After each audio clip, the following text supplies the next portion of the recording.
The badge made no sound, no satisfying beep, no flash of a green light, just a cold, dead silence. The turnstile remained a motionless barrier while the Monday morning tide of suits flowed around Elara Vance like she was a phantom. She stood there, thermos of lukewarm tea in one hand, a Ziploc bag of blueberry scones in the other, a ghost in her own company. "Ma'am, do you know your badge has been deactivated?" the security guard at the front desk said, his voice flat and apologetic. Elara blinked once, then again. A slow, knowing smile touched her lips. "I guess that depends on whether Sovereign Solutions has a death wish this week." The guard didn't laugh. She didn't expect him to. In 9 years, she'd been the bedrock of this company's legal department, the unsung architect of its success. She'd drafted contracts that kept the lights on, structured licensing deals that protected multi-million-dollar patents, and buried firewalls so deep in joint ownership clauses that their most valuable IP asset, Project Kronos, was basically Fort Knox in PDF form. Yet, to everyone above the 5th floor, she was just an email signature, a name on a red line, a legal ops analyst. You CC'd at the end of a deal if you remembered. She'd come from accounting, clawing her way out of that beige graveyard of spreadsheets and into a role with real teeth. Licensing was where the true power lived, where details weren't just bullet points, they were weapons. Elara understood that better than anyone. She wasn't flashy. She didn't talk about vision or synergy. What she did was read all of it. Every contract, every footnote, every revision. While Gideon Thorne, Sovereign's new VP of Strategic Operations, strutted around talking about liquidity events and reclaiming agile dominance, Elara was tucked away in the legal subfolders of their biggest clients, highlighting clawback language Gideon would have needed a law degree and a flashlight to understand. Project Kronos was her masterpiece. A tangled spiderweb of patent rights, shared development notes, usage triggers, and royalty escalators tied to performance metrics that only she and the outside counsel had fully mapped. At its peak, it brought in $12 million a quarter. Elara didn't just help negotiate it. She built the compliance framework from scratch. She even drafted the assignment writer herself, the one no one ever bothered to read, the one that quietly made her the sole assignee of any transfer of Kronos's core assets. Not the legal department, not Sovereign itself. She never flaunted it. That wasn't the point. The point was protection of the work, the company, the long game. She'd seen too many licensing disasters collapse under hasty mergers and clueless VPs trying to show off with asset dumps. The clause was her insurance policy, a seatbelt no one thought they needed until the crash. But things had changed fast when Gideon arrived. First came the vision decks, then the consultants. Suddenly, every hallway was filled with words like sunset, streamline, and lean optimization. Entire departments disappeared. He fired the facilities team and started outsourcing janitorial to an app. Then he came for legal. Elara had kept her head down at first, watching Gideon surgically slice the org chart. He spoke at town halls like he was on Shark Tank, talking about asset repositioning and shareholder momentum. People clapped. Elara sat stone-faced. She knew what he was eyeing. She knew the spreadsheet he'd waved around last week with a fat red arrow pointing at legacy IP, Kronos. She knew what he was planning before he did. That Monday morning, standing outside the turnstile, her badge dead, and scones sweating in her purse, she finally saw it all for what it was. He hadn't just missed the clause. He had no idea she was the clause. Gideon Thorne walked into Sovereign Solutions like a man who'd just fired God and planned to run the universe with a whiteboard and a Bluetooth headset. He was tan in that try-hard California way, like he'd been marinated in LinkedIn filters and protein powder. His shoes looked too expensive to walk in. His handshake lasted a half second too long. His first sentence in the all-hands meeting was, "I didn't come here to make friends. I came to modernize." Someone actually whooped. Elara reached for her Tylenol. Gideon was the new VP of Strategic Operations, which, as far as anyone could tell, meant a high-functioning chaos monkey with PowerPoint privileges. He'd come in on a wave of boardroom desperation, hired straight off some VC firm that sold pet tracking ENFs or whatever garbage Silicon Valley was huffing that quarter. His resume was long on exits and short on context. The man could sell a bicycle to a fish, but he couldn't read a contract to save his life. He strutted through departments with a little leather-bound moleskine and a smile like a blunt instrument. Everywhere he went, heads rolled. Accounting became a skeleton crew into weeks. HR got merged with people optimization. Facilities was outsourced to a firm called Mopley. Legal, Elara's division got rebranded as process risk, but the worst was what he called the asset cleanse. He came to meetings with printed spreadsheets as if he were staging a coup. Assets, portfolios, patents, licenses, each labeled with traffic light colors. Chronos, the most lucrative and labyrinthine piece of Sovereign's intellectual property, was marked bright red. Legacy bloat, Gideon called it. Operational anchor. Fat ripe for trimming. Elara asked for a meeting. She got 15 minutes in a glass-walled conference room next to the new Zen zone he'd installed. She showed up with a folder of Chronos documentation. Printed, tabbed, and labeled. Gideon didn't even open it. "This isn't the 90s, he said, smirking. "We don't need binder queens. We need velocity." "I built the compliance shell for Chronos," she replied, her voice clipped. "There's an assignment clause 14. To see. It was part of the dual joint restructuring when the Hong Kong deal collapsed. You can't touch those assets without." Gideon didn't raise his voice. He just held up a palm like a preacher calming a sheep. "You're obviously passionate. But this thing's bleeding overhead. The board's aligned. We're moving the portfolio to a buyer. 80 million.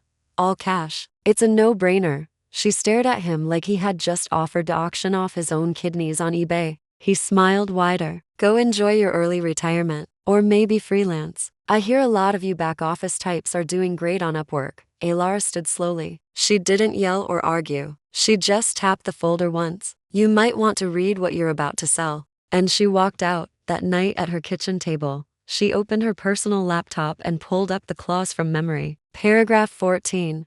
To see of the Chronos licensing agreement. All rights, transfers, sublicensing, divestitures, or changes to controlling interest of the Chronos core asset shall be subject to signatory assignment by the designated custodial assignee. Her name was on the line, assigned by Sovereign's then General Counsel and countersigned by their overseas partner, Ironclad Global. Quiet, easily missed by anyone reading fast. The next morning, she typed a one-sentence email to the internal legal team. Subject: urgent Chronos assignment writer. Body: refer to clause 14 to see before executing any sale or LOI on the Chronos asset portfolio. She BC'd herself. Hit send. No reply. She wasn't surprised. The next day, her calendar vanished. Her access to the shared drive was revoked. HR blocked her from Slack. A courier delivered a padded envelope with exit documents and a coupon for a career coaching webinar. Elara didn't cry. She went outside, trimmed her hydrangeas, drank a Diet Coke, and watched the boardroom smoke machine rev up for its next quarterly illusion.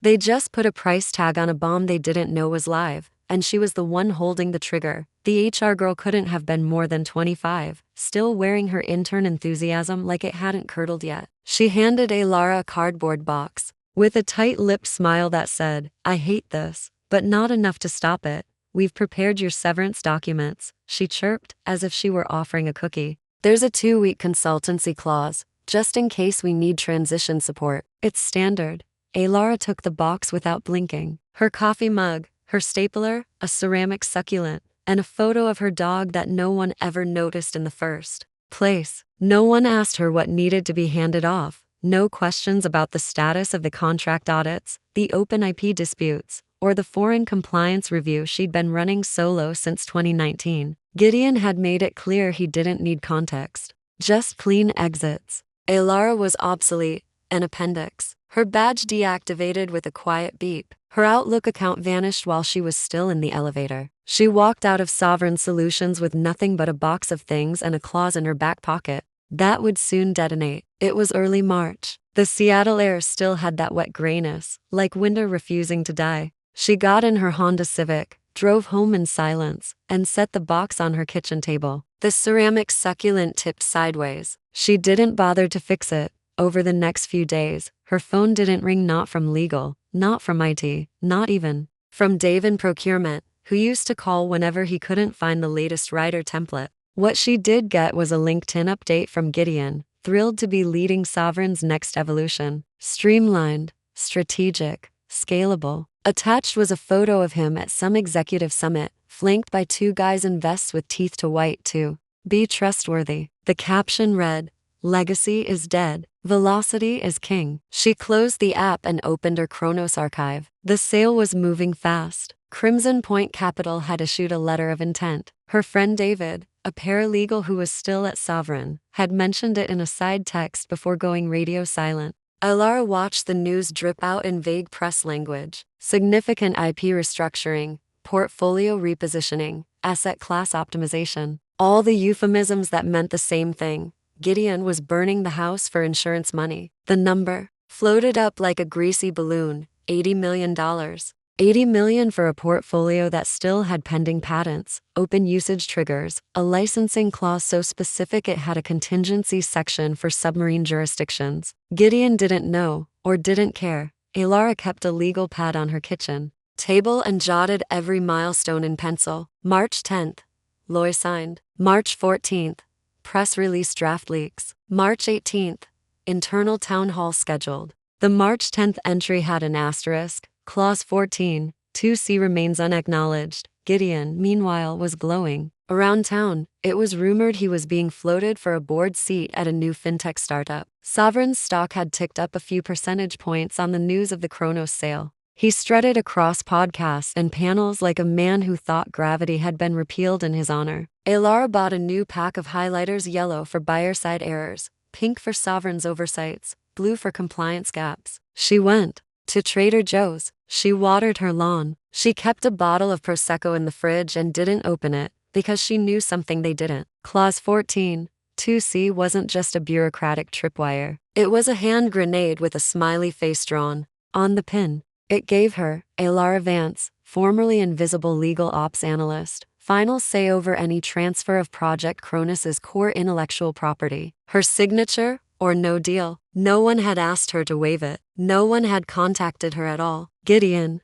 had been so eager to erase her name from the org chart that he hadn't noticed where else it was printed. So Elara waited, not out of spite, not even for revenge. She was just giving them time. Time to realize how deep in the weeds they really were. Time to feel the rope tighten. And when the moment came, the meeting, the question, the collapse, she'd already be there. Calm, patient, with her pen uncapped and her answer ready, she waited 5 days before sending the message. Just one to one person, Leo Stone, Sovereign's senior counsel and the only man in legal who ever remembered to bring her coffee the way she liked it, black, to sugars, no questions. He was meticulous, quiet, and allergic to drama. If anyone still read the damn contracts at Sovereign, it was Leo. Her message was short. Hey Leo, Clause 14, to see on Chronos. Please confirm it's been addressed before the sale. The reply came 3 hours later. They already signed the LOI. No, how are you?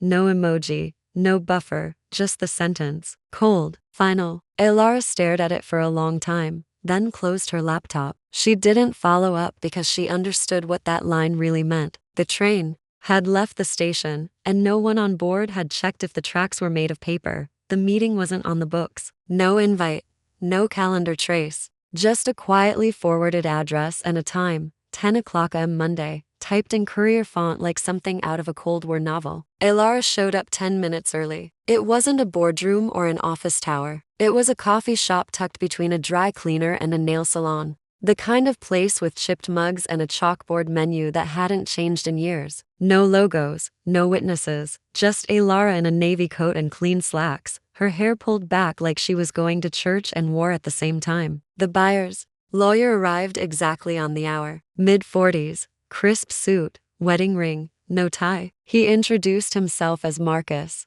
but the firm name he mumbled under his breath was enough. This was senior counsel for Crimson Point Capital. And he wasn't here for coffee. Elara let him lead, let him settle, let him think he was in charge. Marcus pulled out a folder. No laptops. Old school. I reviewed the Chronos agreements personally last night, he said without preamble. There's something irregular. Elara folded her hands around her mug. Only one thing? He didn't smile. There's a clause 14, 2C that refers to an assignment assignee whose signature is required for any material asset transfer or third-party IP control. Adjustment. The clause appears in the main agreement, the Hong Kong Joint Development Rider, and the secondary sublicence terms. Elara said nothing, just nodded once. Keep going, counselor. The name listed as assignee, he continued, is yours. She raised her eyebrows as if she was being told the weather. That's correct. It's not the company. It's not legal. It's you personally. Yes.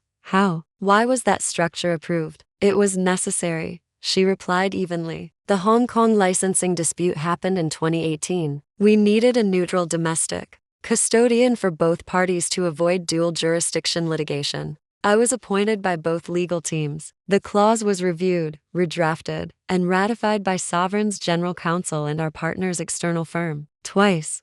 Marcus's jaw flexed. And no one revoked that designation? Elara shook her head. It's irrevocable unless superseded by a new joint designation signed by both parties, which, given Sovereign's decision to purge half their staff without reading the documents, never happened. Marcus opened his folder. Inside were prints of the clauses, heavily annotated, highlighted, underlined, and circled in different colors. His eyes scanned them again like he was hoping the words had changed overnight. They already signed the LOI, he muttered. Yes, Elara said, sipping her coffee, without full compliance verification. If we proceed without your signature, he said, his voice slow and heavy, the transfer is invalid, and any subsequent licensing derived from that invalid transfer will be exposed to clawback litigation, including punitive breach. He looked up. Finally, the posturing faded. Now he was just a man doing math, risk, cost, public embarrassment. The kind of fallout that ruins careers and brands in the same breath. We were told, he said carefully, that Kronos was clean.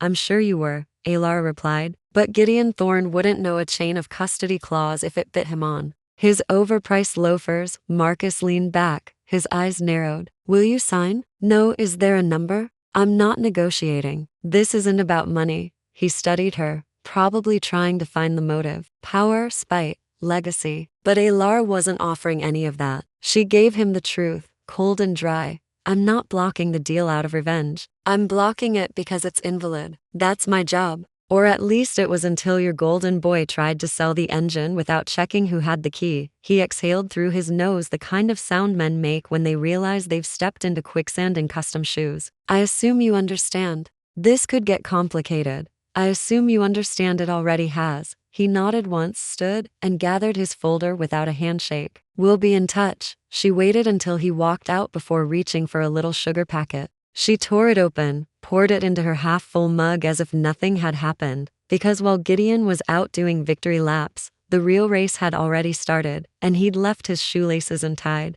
Elara didn't need a spotlight. She had the paperwork. The conference room smelled like expensive leather chairs, bad decisions, and catered arrogance. Gideon had requested the fancy one-glass walls, downtown Seattle skyline view, branded notepads at every seat, a small army of sovereign execs, Crimson Point reps, and legal observers filled the space. Gideon was in his element, hair perfectly coiffed, blazer casually draped over the back of his chair like even suits were too slow for him. He was grinning like a man who thought every camera in the world was watching. With this acquisition, he was saying, pacing behind the head of the table, we're not just offloading legacy weight. We're accelerating Sovereign's core strategy. This is about streamlining, removing friction, turning page one of a new era. Elara could hear the words before she even stepped inside. She entered quietly. No announcement, no folder, no laptop. Just a plain gray blazer and the calm, bored face of a woman who had already seen how this movie ended. Gideon's eyes caught hers as she slid into the back row beside Marcus. She didn't smile. Neither did he. Gideon hesitated, blinked, then went back to his monologue like a man refusing to believe in ghosts. Of course, the portfolio's clean, he continued, tossing the word like a dart. Fully unencumbered. Everything's been scrubbed, vetted, greenlit. You won't find a single operational landmine in the structure. Elara sipped her coffee. Lukewarm. Fitting. The head of Crimson Point's legal team, a woman named Jordan, razor sharp in a dark maroon suit, flipped a page in her binder, adjusted her glasses, and spoke for the first time. There's one final issue we'd like clarification on before we proceed. Gideon turned to her, palms open, sales mode engaged. Shoot. She tapped a paragraph with her pen. The Kronos IP agreements, Clause 14, to see, reference an individual assignment assignee for asset transfer approvals. We'd like to confirm the name listed here is no longer applicable. Gideon didn't even look, just waved a hand like he was batting away a fly. Oh, That, he said with a chuckle. Yeah, that's old language. Boilerplate junk from a prior regime. Legal fiction. She's just a footnote. The room didn't laugh. Jordan raised an eyebrow. She?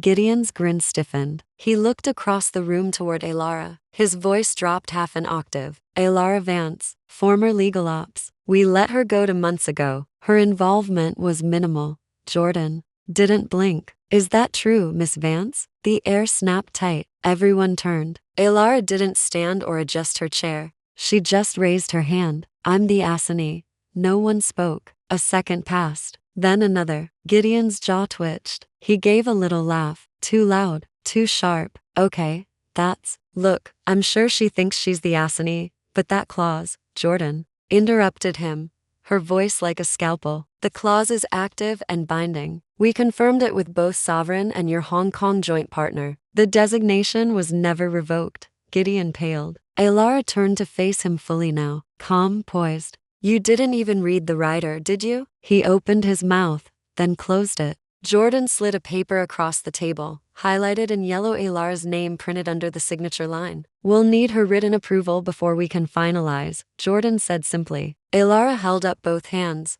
palms empty. No pen. The silence was deafening. One of the Crimson Point reps scribbled something onto a sticky note. Another reached for a water bottle with shaking hands. Gideon just stood there, frozen like someone had unplugged him mid-sentence. Elara leaned back, crossed one leg over the other. She didn't need to say anything else. The clause had spoken. A page made a soft shriek as it slid across the glossy table, landing right in front of Gideon like a legal death certificate with Elara's name on it. Clause 14, 2C underlined in bold, annotated by 2 firms and initialed by 3 parties, none of them Gideon. Marcus, the buyer's counsel, sat back in his chair, arms crossed, his face unreadable. The power had shifted subtly, but absolutely. This wasn't a conversation anymore. It was a reading of last rites. Gideon picked up the page with slow, twitching fingers, scanned it once, then again, his brow furrowed like he was trying to translate Sanskrit into money.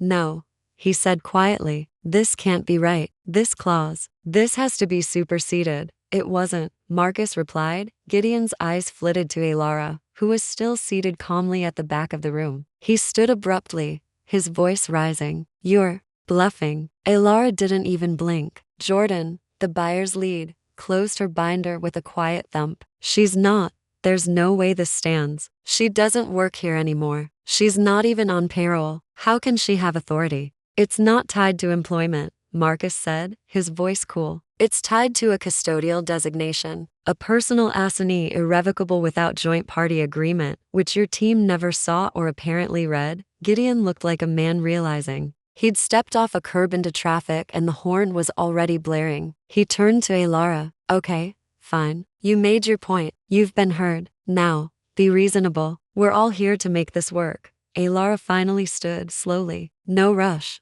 She walked to the head of the table and picked up the contract Gideon had just tried to sell without her. Her voice was clear, precise as a scalpel. I am the assignee on Project Kronos, she said, looking him dead in the eye, and I do not approve this sale. The words dropped like a steel door slamming shut. No signature, no deal. The Sovereign delegation collectively stiffened. HR shifted in his chair. Legal looked like they wanted to teleport. Gideon opened his mouth. Nothing came out. Not a word. Just the high-pitched wheeze of someone whose parachute hadn't deployed. Jordan nodded once. That concludes the meeting. She stood, gathering her documents with surgical grace. Crimson Point's COO said nothing, just followed her out like a man leaving the scene of a controlled demolition. One of the analysts paused to shoot Elara a subtle, incredulous nod before disappearing behind the door. And Gideon, he stayed, frozen, hands flat on the table as if he could hold the deal together through sheer denial. Elara leaned in just slightly, her voice low. You called me a footnote.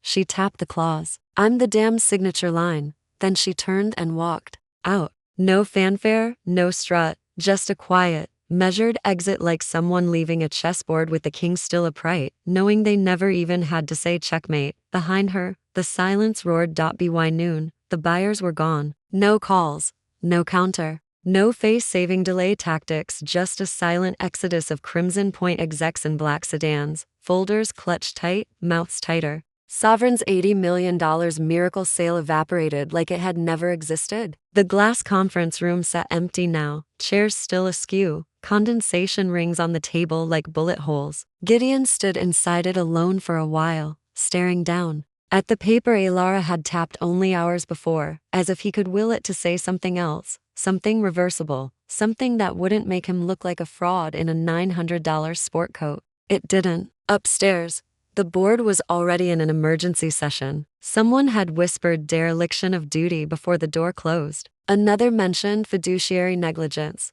No one said Gideon's name out loud. They didn't have to. Everyone knew who set the bonfire and smiled while lighting the match. Elara didn't bother watching the fallout in real time. She wasn't a sadist. She just knew math, and the numbers weren't in Gideon's favor. Back at her house, she pulled up Sovereign's internal news portal out of morbid curiosity. One new update: Sovereign Solutions begins leadership transition as part of our evolving strategic vision. We thank Gideon Thorne for his contributions and wish him well in his future endeavors. It was the corporate version of being shoved out a side door with your box of shame and a gift card. No apology, no correction, just vanishing. A ghost in expensive shoes. Elara leaned back in her chair and watched the blue loading bar spin on her old Sovereign VPN access. Still dead, still gone. They never reactivated it, never asked for a knowledge transfer, never even thought to check if the detonator they tossed into the dumpster was still live. That had been the plan all along. She didn't want her job back.